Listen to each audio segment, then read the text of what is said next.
بنی اسرائیل اور مسجد اقصی۔ بسم اللہ الرحمن الرحیم۔ السلام علیکم۔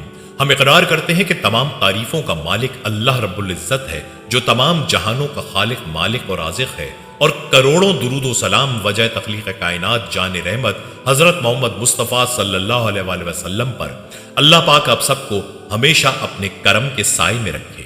پیارے دوستو، آج کی اس خاص ویڈیو میں ہم آپ کو بتائیں گے کہ بنی اسرائیل کون ہیں، کس نبی کی اولاد ہیں، بنی اسرائیل کے عقائد کیا ہیں، اور فلسطین کو لے کر بنی اسرائیل مسلمانوں کے ساتھ کیوں جھگڑتے ہیں۔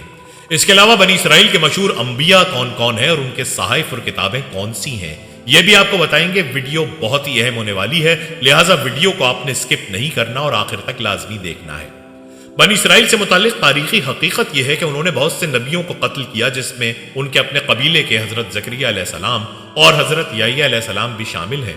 حضرت ابراہیم علیہ السلام کے بڑے بیٹے حضرت اسماعیل علیہ السلام تھے اور چھوٹے بیٹے حضرت اسحاق علیہ السلام تھے۔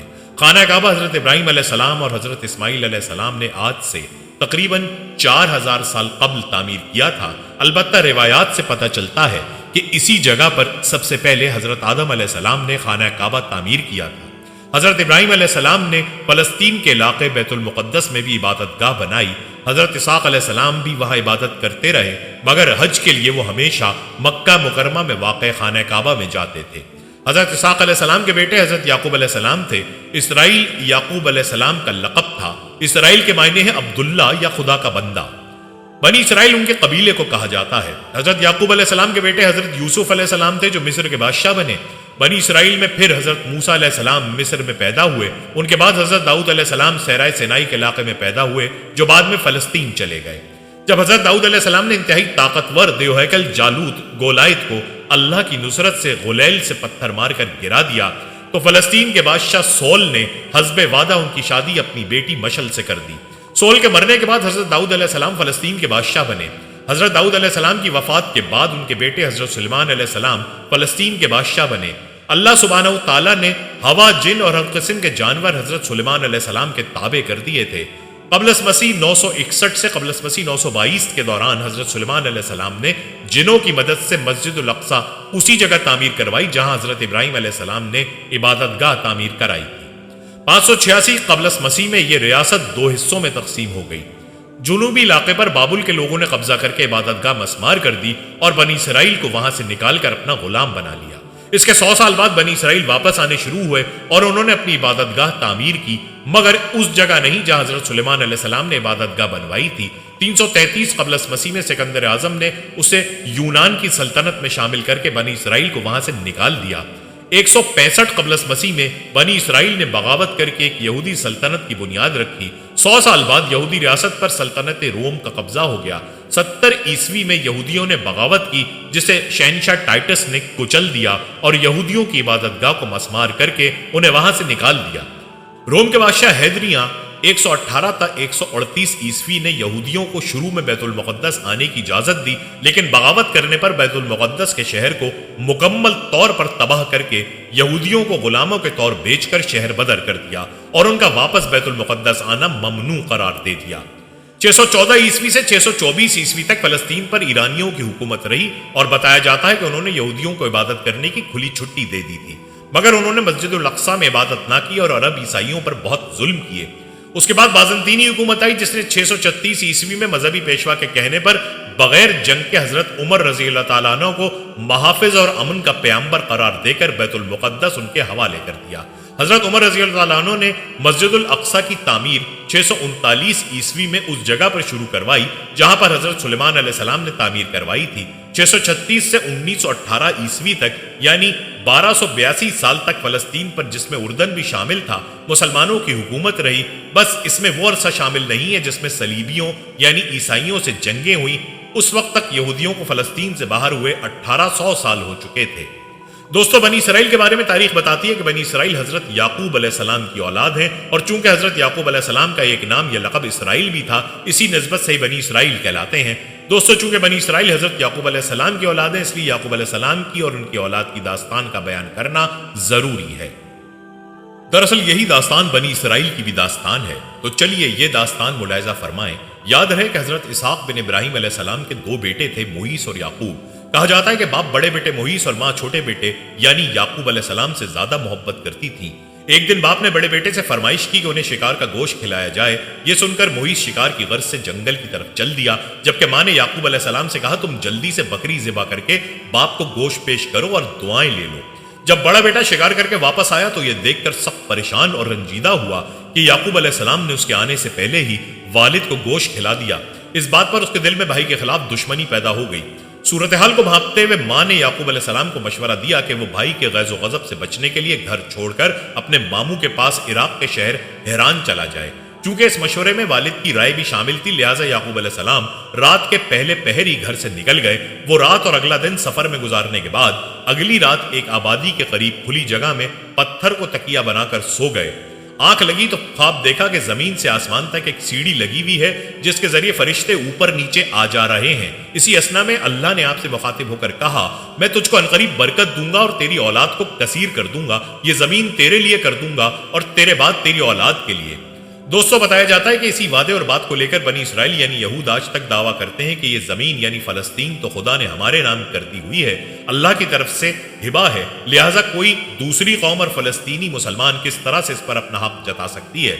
روایات میں آتا ہے کہ حضرت یعقوب علیہ السلام جب خواب سے بیدار ہوئے تو بہت خوش تھے، اللہ کا شکر ادا کیا اور منت مانی کہ جب بھی میں سلامتی کے ساتھ اپنے والد کے پاس واپس پہنچا تو اس جگہ جہاں سپنا دیکھا تھا اللہ کی عبادت کے لیے ایک گھر تعمیر کروں گا اور اپنے مال کے 10ویں حصے کو اللہ کی راہ میں خیرات کر دوں گا۔ چنانچہ اس جگہ کو چھوڑنے سے پہلے آپ نے اس پتھر جسے تکیہ بنا کر سوئے تھے تیل مل دیا تاکہ واپس آ کر پہچاننے میں آسانی ہو۔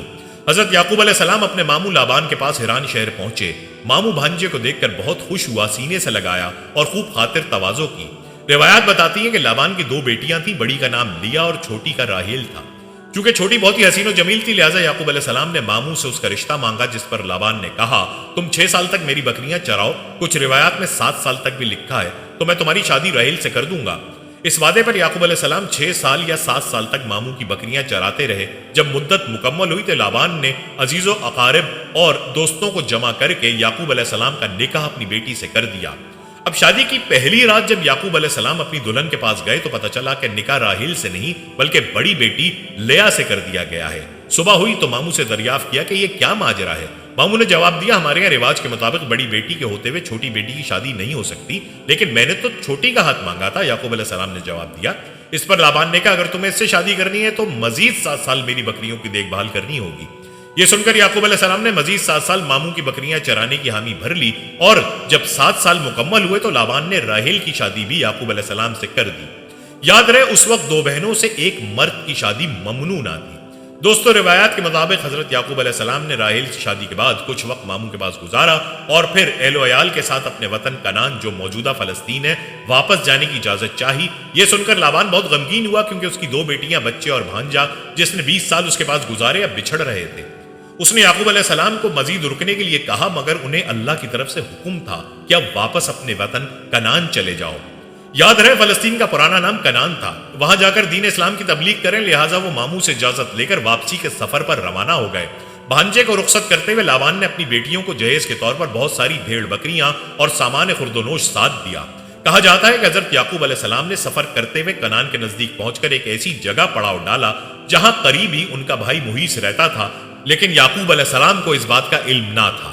گاؤں کے لوگوں نے محیص کو خبر دی کہ ایک قافلہ خواتین، بچوں اور بھیڑ بکریوں کے ساتھ حران سے کنعان جا رہا ہے اور قافلے کے ساتھ سالار کا نام یعقوب ہے۔ یہ سن کر پہلے تو محیص پریشان اور تعجب میں پڑ گیا کہ یہ کون لوگ ہیں جو اتنا مال اسباب لے کر یہاں سے گزر رہے ہیں، لیکن پھر جلدی 20 سال پرانی کہانی یاد آ گئی کہ ہو نہ ہو یہ میرا بھائی یعقوب ہے، لہٰذا وہ 400 بھیڑ بکریوں اور کچھ ساتھیوں کو لے کر اس کی طرف چل پڑا۔ جب یعقوب علیہ السلام کو یہ خبر ملی تو بہت غمگین ہوئے کہ جس بھائی کی وجہ سے مجھے وطن چھوڑنا پڑا اگر وہی آ رہا ہے تو مجھے پریشان کرے گا، مگر عین اسی وقت آسمان سے فرشتے نے آ کر کہا غمگین نہ ہو اور بھائی کا استقبال کر۔ یہ سن کر ان کی ڈھارس بندی، اپنے ریوڑ سے کچھ جانور بطور تحفہ لیا اور آگے بڑھ کر بھائی کا استقبال کیا۔